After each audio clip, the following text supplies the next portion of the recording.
मनुष्य शरीर क्षेत्र और ईश्वर क्षत्रज्ञ है। 13 नंबर अध्याय 2 नंबर श्लोक में इदं शरीरं कौन्तेयो क्षेत्रम इत्योभिधीयते एतद् यो वेत्ति तं प्राहु क्षेत्रज्ञ इति तद्विदं। अर्थात ही कौन्ती पुत्र, शरीर को क्षेत्र इस नाम से कहते हैं।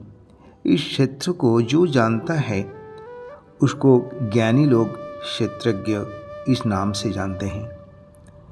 महाभूतानि अहंकारो बुद्धि अव्यक्तम एव च इंद्रियाणि दश एकं च पंच च इंद्रिय गोचराः।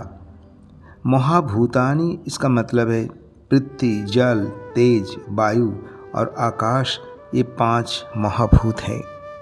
इंद्रियाणि दश अर्थात पंच ज्ञानेन्द्रिय चक्षु, कर्ण, नासिका, जिह्वा तक।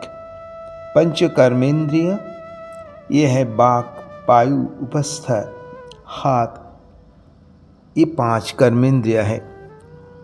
पंच इंद्रियों गोचरा अर्थात कान के द्वारा शब्द, चक्षु के द्वारा रूप, त्वचा के द्वारा स्पर्श और जिह्वा के द्वारा रस, नासिका के द्वारा गंध, ये 20 और मन, बुद्धि, अहंकार मूल प्रकृति का है। यह 24 क्षेत्र है। इसके बाद जो विकृति क्षेत्र है, इच्छा, देश, सुखं दुखं संघात चेतना धृति एतद् क्षेत्रम समासेन सविकारं उदाहृतम्।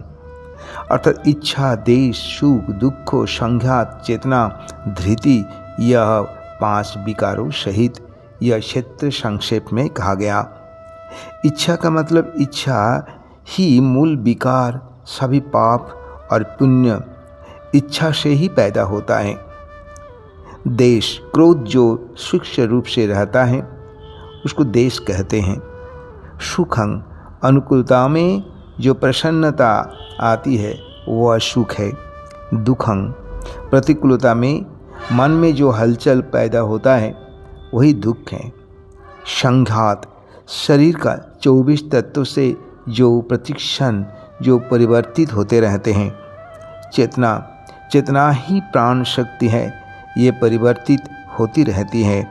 धृति, मनुष्य का भी धैर्य को धारण करता है, कभी कम भी हो जाता है।